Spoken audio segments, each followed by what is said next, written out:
नमस्कार दोस्तों, हर्षित द्विवेदी एजुकेशन में आपका स्वागत है। मेरा नाम है विनीत सागर। डेली न्यूज़पेपर एनालिसिस 23 अप्रैल 2023।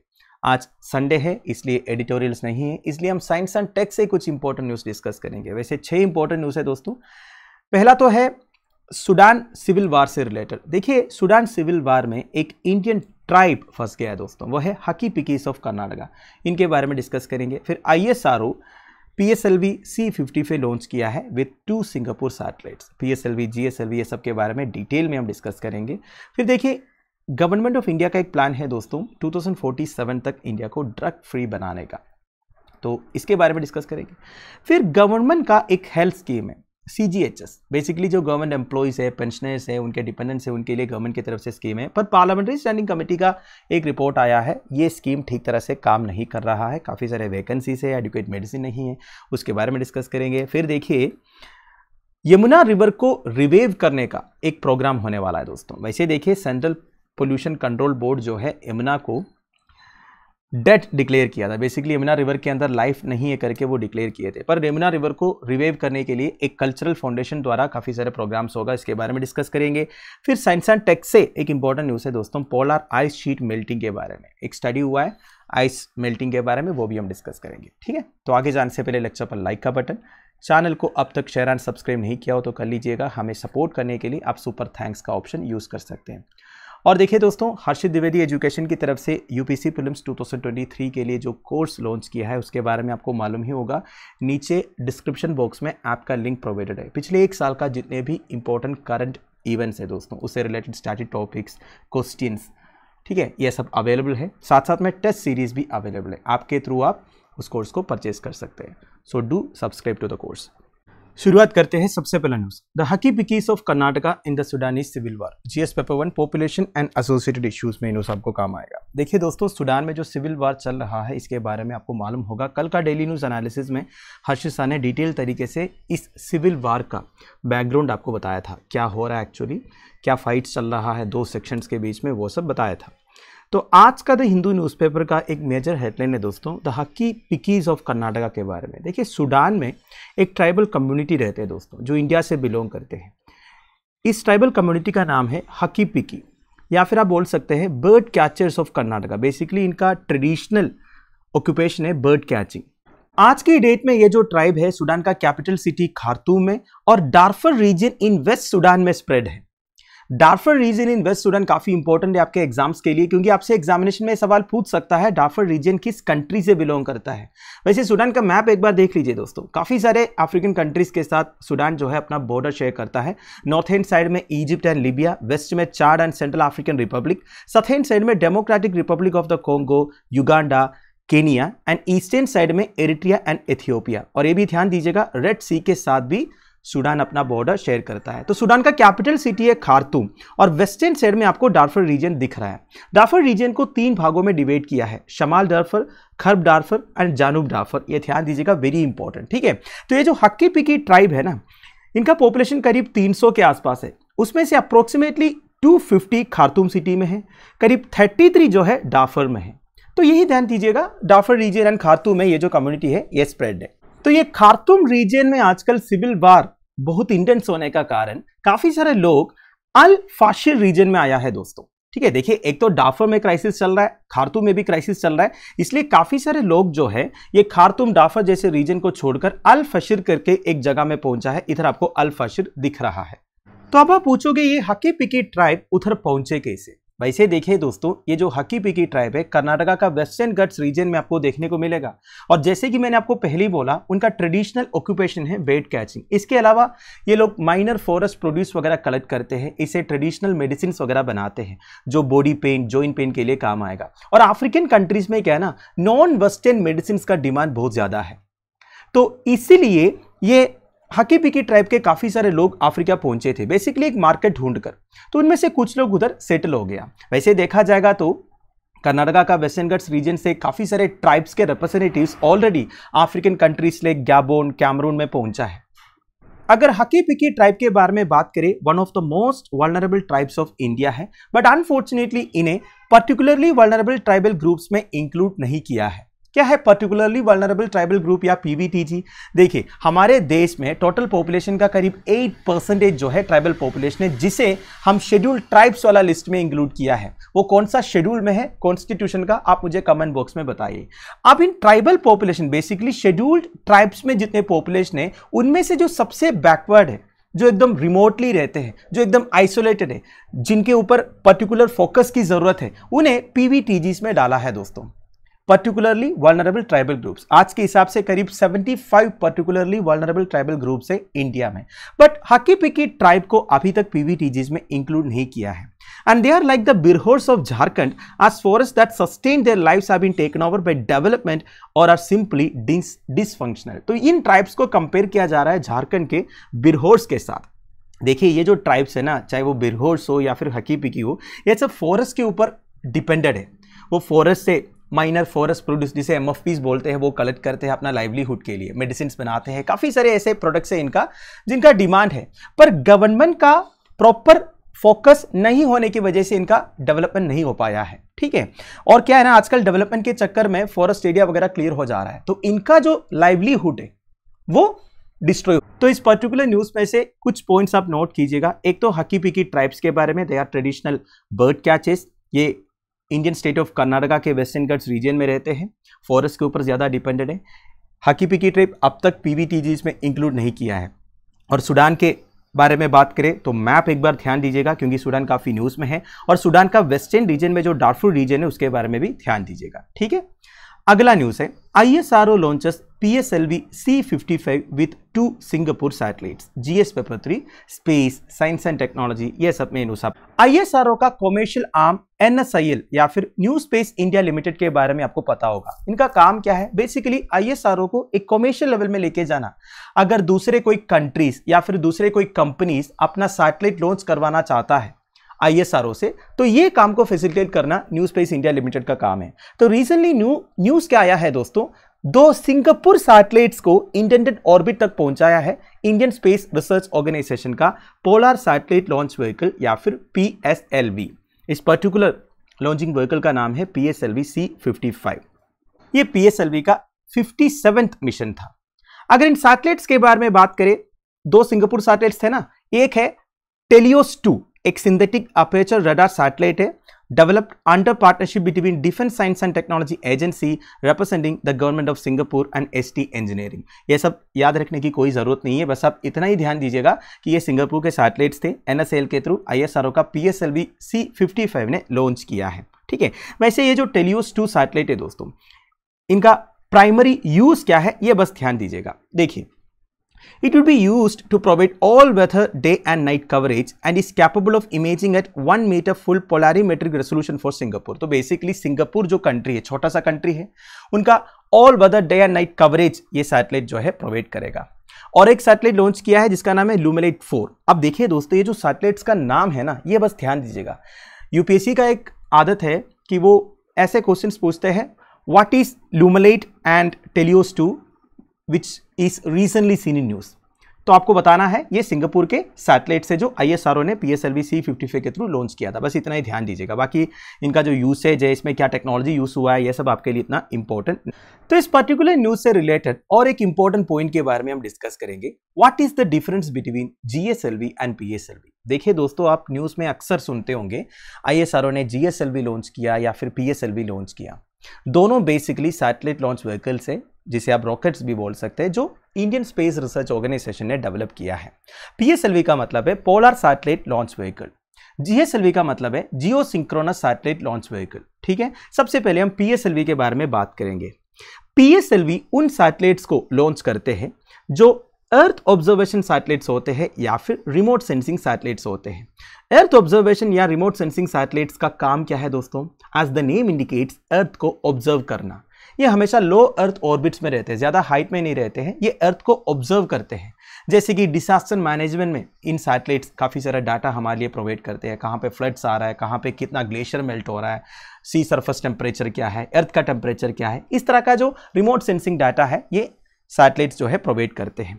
और PSLV जो सैटेलाइट्स लॉन्च करते हैं ना, उनका lift of mass about 1750 kilo तक रहते हैं। और ये जो सैटेलाइट्स है, ये जो रॉकेट्स है, ये सैटेलाइट्स को sun synchronous circular polar orbits of 600 to 900 kilometre altitude में पहुंचाते हैं। Sun synchronous circular polar orbits मतलब क्या होता है, ये भी मैं आपको बताता हूं। देखिए दोस्तों, ये जो रिमोट सेंसिंग सैटेलाइट्स है ना, जिनका काम है अर्थ को सेंस करना या फिर अर्थ को ऑब्जर्व करना, ये पोलर ऑर्बिट्स में रहते हैं। पोलर ऑर्बिट मतलब क्या होता है, पोल टू पोल रहता है ये जो ऑर्बिट है, जैसे कि आप इस पिक्चर में देख सकते हैं, पोल टू पोल। ये एक्चुअली लो अर्थ ऑर्बिट्स है, जिसे आप LEO बोल सकते हैं। लो अर्थ ऑर्बिट्स मतलब अर्थ का सरफेस में से ज्यादा हाइट नहीं होगा, मैक्सिमम 2000 किलोमीटर तक का हाइट में रहेगा ये जो लो अर्थ ऑर्बिट्स है। और ये जो पोलर ऑर्बिट है, ये सन सिंक्रोनस ऑर्बिट्स है। अब आप पूछोगे सन सिंक्रोनस ऑर्बिट्स मतलब क्या होता है। सन सिंक्रोनस ऑर्बिट्स का मतलब ये है दोस्तों, ये सन के साथ सिंक्रोनाइज्ड है। मतलब सन अर्थ का वो पोर्शन में जहां पे लाइट देगा ना, उसी पोर्शन में हमेशा ये ऑर्बिट जो है रहेगा। मतलब कभी भी इस ऑर्बिट को अंधेरा नजर नहीं आएगा, हमेशा सन के साथ ही सिंक्रोनाइज। ये देखिए, इससे आपको क्लियरली पता चलेगा ये जो सन सिंक्रोनस ऑर्बिट से इसका फायदा क्या है। आप देख ही सकते हैं दोस्तों, अर्थ का जहां पे अंधेरा है उस एरिया को कभी भी ये कवर नहीं करता है, बट पूरा एरिया जो है कवर भी हो रहा है। तो हमेशा ये सन के साथ सिंक्रोनाइज रहेगा। मतलब सन जहां पे लाइट देगा ना, उधर ही ये ऑर्बिट जो है या फिर ये जो सैटेलाइट जो है मॉनिटर करेंगे। और पूरा अर्थ कवर भी तो हो रहा है कि नहीं? क्योंकि देखिए दोस्तों, इन सैटेलाइट्स का काम क्या है, अर्थ को सेंस करना या फिर मॉनिटर करना। तो अंधेरा में कैसे मॉनिटर करेंगे? इसलिए हमेशा जो रिमोट सेंसिंग सैटेलाइट्स है, ये पोलर ऑर्बिट्स में या फिर सन सिंक्रोनस ऑर्बिट्स में रहते हैं। समझ गए? नाउ GSLV के बारे में, geosynchronous satellite launch vehicle, as the name indicates, ये जो सैटेलाइट है, सैटेलाइट्स को जियो सिंक्रोनस ट्रांसफर ऑर्बिट तक पहुंचाते हैं। और ये जो जियो सिंक्रोनस ट्रांसफर ऑर्बिट से ये कम से कम 36,000 किलोमीटर ऑल्टीट्यूड में रहता है। ठीक है, और इधर मोस्टली आपको कम्युनिकेशन सैटेलाइट्स देखने को मिलेगा, जो कम्युनिकेशन पर्पसेस के लिए यूज करते हैं। ठीक है, now due to their geosynchronous nature, the satellites in these orbits appear to remain permanently fixed in the same position in the sky as viewed from a particular location on Earth, thus avoiding the need of a tracking ground antenna and hence are useful for the communication applications. Very important point. देखिए, geosynchronous मतलब क्या होता है? अर्थ के साथ synchronised है, अर्थ का rotation के हिसाब से ये भी रोटेट करते हैं। इसलिए अर्थ से जब आप देखोगे इन सैटेलाइट्स को, आपको ऐसा लगेगा कि ये सैटेलाइट परमानेंटली एक ही पोजीशन में है, वेरास वो एक पोजीशन में नहीं है, अर्थ के साथ वो भी रोटेट हो रहा है। ठीक है, तो इसलिए इन्हें जियो सिंक्रोनस सैटेलाइट्स, तो फिर अर्थ के साथ या फिर अर्थ का रोटेशन के साथ सिंक्रोनाइज होने की वजह से कम्युनिकेशन सैटेलाइट्स के लिए सबसे बेस्ट हो जाता है ये जो जियो सिंक्रोनस ट्रांसफर ऑर्बिट है। क्योंकि अर्थ से जब आप देखोगे एक ही जगह पे वो जो सैटेलाइट है वो परमानेंटली फिक्स्ड रहेगा, इसलिए आपको ट्रैकिंग ग्राउंड एंटेना यूज करने की जरूरत नहीं है। सो आई होप आपको PSLV एंड GSLV के बीच में जो मेजर डिफरेंसेस है वो समझ में आ गया होगा। ठीक है, अगला news, centre intensifies crackdown with aim to make India drug free by 2047, GS paper 2, government policies and interventions, drug free India. ये सब में न्यूज आपको काम आएगा। Union ministry of home affairs का एक प्लान है 2047 तक इंडिया को ड्रग फ्री बनाने का। इसके लिए गवर्नमेंट की तरफ से काफी सारे एक्टिविटीज ऑलरेडी चल रहा है। नारकोटिक्स कंट्रोल ब्यूरो के हिसाब से पिछले 3 साल में 35,592 acres of Poppy cultivation and 82,691 acres of cannabis cultivation destroy हो चुका है। बेसिकली जो इलीगल कल्टीवेशन होता है ना, पॉपी का हो या कैनबिस का हो, इसे डिस्ट्रॉय किया है।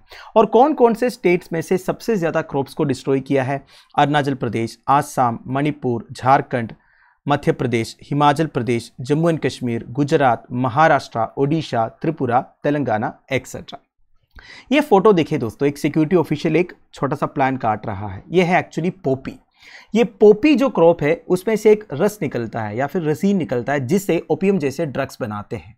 टेररिस्ट का एक इंपॉर्टेंट सोर्स ऑफ फंडिंग है दोस्तों ये जो पॉपी कल्टीवेशन होता है। जैसे कि बहुत पहले ये जो अफगानिस्तान का नॉर्थर्न एरिया से जो पहले तालिबान का कंट्रोल में आता था, आजकल तो पूरा अफगानिस्तान तालिबान कंट्रोल में है, वो अलग बात है। उससे पहले की बात मैं कर रहा हूँ, जब अशरफ घानी प्रेसिडेंट थे, उस टाइम पर तालिबान जो नॉर्थर्न एरियाज कंट्रोल करता था ना, उधर हेक्टर्स में पॉपी कल्टीवेशन होता था और पॉपी से वो ओपियम जैसे ड्रग्स बना के वो एक्सपोर्ट करता था। बेसिकली ब्लैक मार्केटिंग करता था ये यूरोपियन कंट्रीज में वगैरह। तो बेसिकली टेररिस्ट के लिए एक इंपॉर्टेंट सोर्स ऑफ फंडिंग है जो पॉपी कल्टीवेशन है, वो अलग बात है। इधर हम इंडिया की बात कर रहे हैं दोस्तों, इंडिया में भी पॉपी हो या कैनबिस हो, इसका इलीगल कल्टीवेशन होता है। और पिछले 3 साल में 35,592 acres of Poppy cultivation and 82,691 acres of cannabis cultivation destroy हो चुका है। वैसे कैनबिस मतलब क्या होता है? वो भी एक छोटा सा प्लांट है दोस्तों, जिसमें से गांजा जैसे जो ड्रग्स होते हैं ना, वो बनाते हैं। एक्चुअली इन सारे प्लांट्स का लीगल कल्टीवेशन भी होता है, क्योंकि जो पेन किलर्स वगैरह है ना, वो इसी से बनाते हैं। बट अनफॉर्चुनेटली पूरी दुनिया में इन प्लांट्स का कल्टीवेशन केवल लेजर पर्पसेस के लिए, ड्रग्स यूज करने के लिए होता है, जो हेल्थ के लिए बिल्कुल खतरनाक है।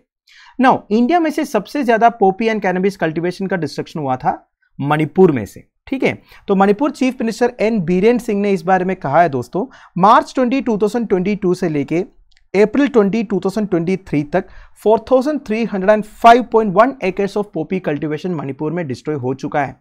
और इसी के रिलेशन में 110 केसेस भी रजिस्टर किया है, 40 लोगों को अरेस्ट भी किया है, ठीक है। और मणिपुर स्टेट ने ये जो पॉपी कल्टीवेटर्स है या फिर कैनबिस कल्टीवेटर्स है जो पैसों के लिए ये काम करते हैं, इनको एक ऑल्टरनेट लाइवलीहुड स्कीम भी प्रोवाइड किया है, जैसे कि उन्हें रिवार्ड दिया है, ठीक है। रिवार्ड देके बोला कि आप वेजिटेबल्स को कल्टीवेट करो, pineapple, low chilling apple, spices, ginger, turmeric, ये सब। तो गवर्नमेंट की तरफ से एक अच्छा इनिशिएटिव है दोस्तों, जो लोग ये पॉपी एंड कैनबिस कल्टीवेशन करते हैं उन्हें एक ऑल्टरनेट लाइवलीहुड भी प्रोवाइड कर दिया, ठीक है। नाउ यूनियन मिनिस्ट्री की तरफ से क्या हो रहा है दोस्तों?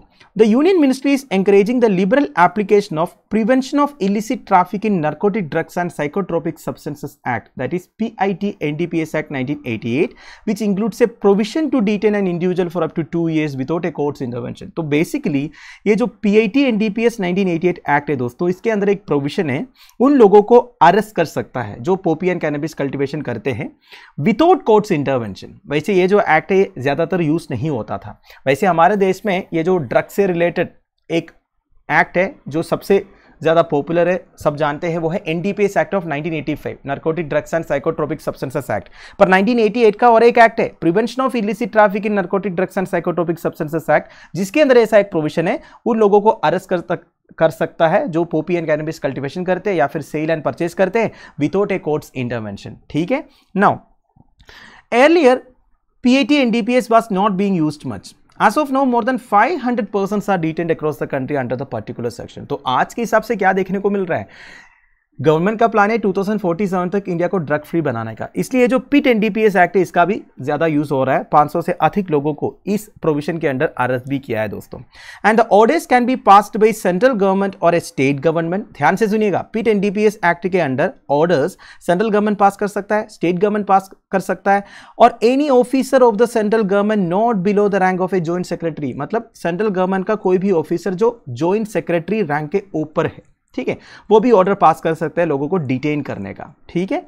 Now the NCB said the use of dark net and cryptocurrency in illegal drugs is increasing, and in 2020, 21 and 22 agency investigated 59 such cases। तो बेसिकली ड्रग परचेज के लिए, ड्रग सेलिंग के लिए आजकल डार्क नेट का इस्तेमाल हो रहा है, क्रिप्टो करेंसी का इस्तेमाल हो रहा है, ये सबको प्रिवेंट करने की जरूरत है। इसलिए ऑलरेडी एक सब group on the counter terrorism portal multi agency centre भी क्रिएट किया है दोस्तों। बेसिकली ये डार्क नेट, क्रिप्टो करेंसी, ये सब का यूसेज कम करने के लिए नार्कोटिक्स ट्रेड में, ठीक है। Now union home minister Amit Shah ने भी कुछ डायरेक्टिव्स प्रोवाइड किया था दोस्तों। उन्होंने anti narcotics task force create किया है, बेसिकली डेडिकेटली इन सारे एक्टिविटीज को बंद करने के लिए एक एंटी नार्कोटिक्स टास्क फोर्स भी क्रिएट किया है, ठीक है। And data shows that in 2022 narcotics control bureau financial investigation conduct किया था into 33 such cases in which property worth 17 crore was frozen। तो 17 करोड़ का ड्रग्स को सीज किया था रिसेंटली। वैसे आजकल आप न्यूज़पेपर देखोगे ना, हर दिन आपको ऐसे न्यूज़ देखने को मिलेगा, 100 करोड़ का ड्रग्स सीज किया, 50 करोड़ का सीज किया, क्योंकि आजकल गवर्नमेंट बहुत स्ट्रिक्ट बना है, क्योंकि गवर्नमेंट का एक प्लान है इंडिया को ड्रग फ्री बनाने का 2047 तक। पर सबसे बड़ा प्रॉब्लम यह है दोस्तों, इंडिया में जो कल्टिवेशन हो रहा है ना, वो कुछ नहीं है। एक्चुअली इंडिया में बाहर से ड्रग्स आते हैं, जैसे कि पाकिस्तान हो गया, अफगानिस्तान हो गया। आपने वो गोल्डन ट्रायंगल के बारे में सुना होगा, आप मुझे बताइए गोल्डन ट्रायंगल मतलब क्या होता है। तो इन सारे जगहों में से ड्रग्स का इंपोर्ट होता है, इलीगल इंपोर्ट्स होता है या फिर स्मगलिंग होता है इंडिया में, उसे भी प्रिवेंट करने की ज़रूरत है। और सबसे बड़ी बात यह है दोस्तों, इसके लिए जो फंडिंग हो रहा है उसे बंद करने की ज़रूरत है कि नहीं। तो ठीक है, अगला न्यूज़ है fill vacancies and ensure adequate medicine supply PSC to CGHS GS paper 2 health में न्यूज़ आपको काम आएगा। देखिए, सेंट्रल गवर्नमेंट हेल्थ स्कीम के बारे में आपने सुना होगा, एक कॉम्प्रिहेंसिव हेल्थ केयर स्कीम है दोस्तों, जो सेंट्रल गवर्नमेंट प्रोवाइड करता है सेंट्रल गवर्नमेंट एम्प्लॉयज़ के लिए, पेंशनर्स के लिए और उनके डिपेंडेंट्स के लिए। 1954 में एस्टैब्लिश हुआ था गवर्नमेंट एम्प्लॉयज़ एंड फैमिलीज़ को quality health care services provide करने के लिए। पर देखिए दोस्तों, रिसेंटली पार्लियामेंट्री स्टैंडिंग कमेटी का एक रिपोर्ट आया है दोस्तों, ये जो सेंट्रल गवर्नमेंट का हेल्थ स्कीम है ये ठीक से काम नहीं कर रहा है। तो पार्लियामेंट्री स्टैंडिंग कमेटी का कहना यह है ये स्कीम के अंदर मेडिसिन की अवेलेबिलिटी नहीं है डिस्पेंसरीज में, फंड्स जो अलॉट हो रहा है उसका पूरा यूटिलाइजेशन नहीं हो रहा है, स्टाफ्स की कमी है, मेडिकल ऑफिसर्स की कमी है, डॉक्टर्स की कमी है। तो ये हाईलाइट किया था in the department related parliamentary standing committee on health and family welfare, जो राज्यसभा में अपना रिपोर्ट टेबल किया था। देखिए, CGHS का जो रिपोर्ट है, इसके अलावा department related parliamentary standing committee on health and family welfare के बारे में भी मैं आपको बता देता हूं। ये वेबसाइट देखिए दोस्तों, राज्यसभा.nic.in। इस पर्टिकुलर वेबसाइट में आपको department related parliamentary standing committees के बारे में होलिस्टिक डाटा मिल जाएगा। This is very important for your examinations. वैसे total 24 department related parliamentary standing committees है दोस्तों, इसमें से 16 लोकसभा मैनेज करता है एंड 8 जो है राज्यसभा। राज्यसभा कौन कौन से पार्लियामेंट्री स्टैंडिंग कमिटीज को मैनेज कर रहा है? Commerce, education, women, children, youth and sports, health and family welfare, यही रिपोर्ट के बारे में अभी बात हो रही है। Home affairs, industry, personnel public grievances, law and justice, science and technology, environment, forest and climate change, transport, tourism and culture. बाकी जो 16 है वो लोकसभा का department related parliamentary standing committees है।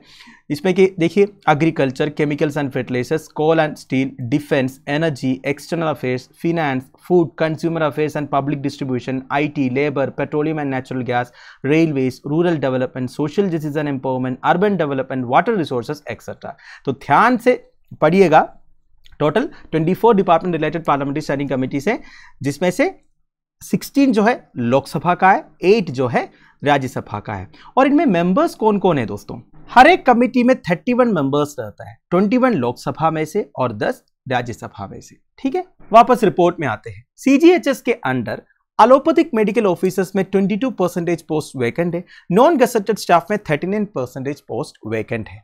इसके बाद डॉक्टर टू पॉपुलेशन रेशियो के बारे में बात हो रही है दोस्तों। क्या है डॉक्टर टू पॉपुलेशन रेशियो? मतलब कितने पॉपुलेशन के लिए एक डॉक्टर अवेलेबल है हमारे देश में। वैसे देखा जाएगा तो रिसेंटली राज्यसभा में मिनिस्टर ने एक रिपोर्ट सबमिट किया था। उन्होंने बोला इंडिया में जो डॉक्टर टू पॉपुलेशन रेशियो है वो वर्ल्ड हेल्थ ऑर्गेनाइजेशन का जो स्टैंडर्ड्स है उससे बेहतर है।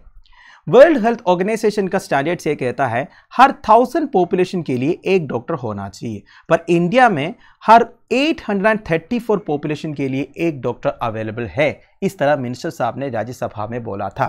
पर देखिए दोस्तों, CGHS जो स्कीम है उसके अंडर एम्प्लॉयज की कमी है, इसलिए गवर्नमेंट आजकल क्या कर रहा है, रिटायर्ड डॉक्टर्स को भी एम्प्लॉय कर रहा है। ठीक है, ये सबके अलावा एक खतरनाक प्रॉब्लम है दोस्तों, फंड्स आर अंडर यूटिलाइज्ड। मतलब सेंट्रल गवर्नमेंट ने या फिर ministry of health and family welfare ने CGHS के लिए जो फंड्स प्रोवाइड किया था उसका प्रॉपर यूटिलाइजेशन नहीं हुआ है। ठीक है, अब जो डाटा वगैरह दिया है ये आपके लिए इंपॉर्टेंट नहीं है, बस इतना ही समझ लीजिएगा। This is one of the major concern that funds are not being utilised properly. ठीक है, फिर देखिए कमिटी ने मिनिस्ट्री को रेकमेंड किया है कंसिस्टेंट सप्लाई ऑफ मेडिसिन से इंश्योर करने के लिए under CGHS through schemes like प्रधानमंत्री भारतीय जन औषधि परियोजना। तो PMBJP के बारे में आपने सुना होगा।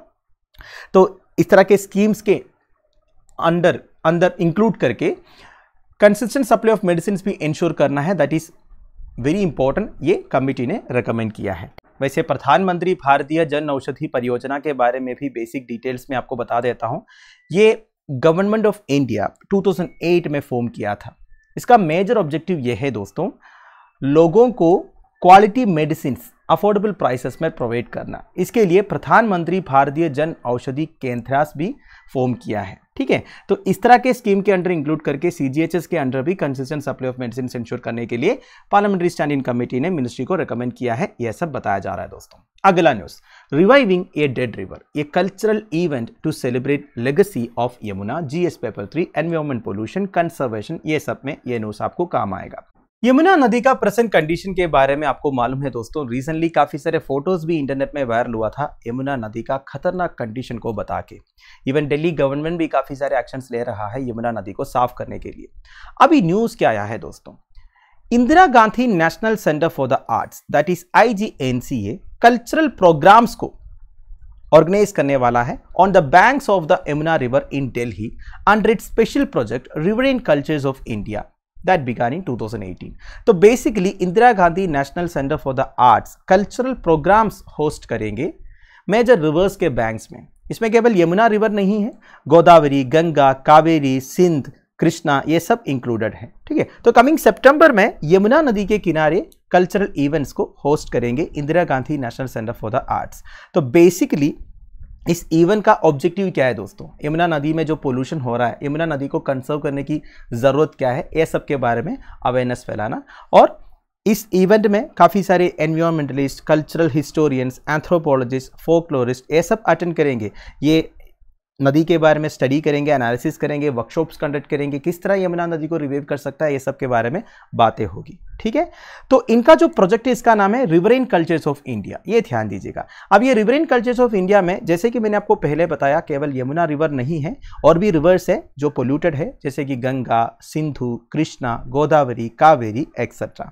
और ये जो Indira Gandhi national centre for the arts है ये काफ़ी सारे फेस्टिवल्स भी कंडक्ट कर रहा है दोस्तों, रिवर्स से एसोसिएटेड जो फेस्टिवल्स वगैरह होता है ना, जैसे कि रिसेंटली इन्होंने गंगा नदी का जो मुंगेर बिहार वाला सेक्शन है उधर फेस्टिवल्स ऑर्गेनाइज किया था, गोदावरी नासिक महाराष्ट्र में, कृष्णा इन विजयवाड़ा आंध्र प्रदेश में, हुगली इन कोलकाता वेस्ट बंगाल में एक्सेट्रा एक्सेट्रा। वैसे यमुना रिवर की बारे में बात करें, गंगा नदी की ट्रिब्यूटरी है, हिंदुइज्म में पवित्र माना जाता है।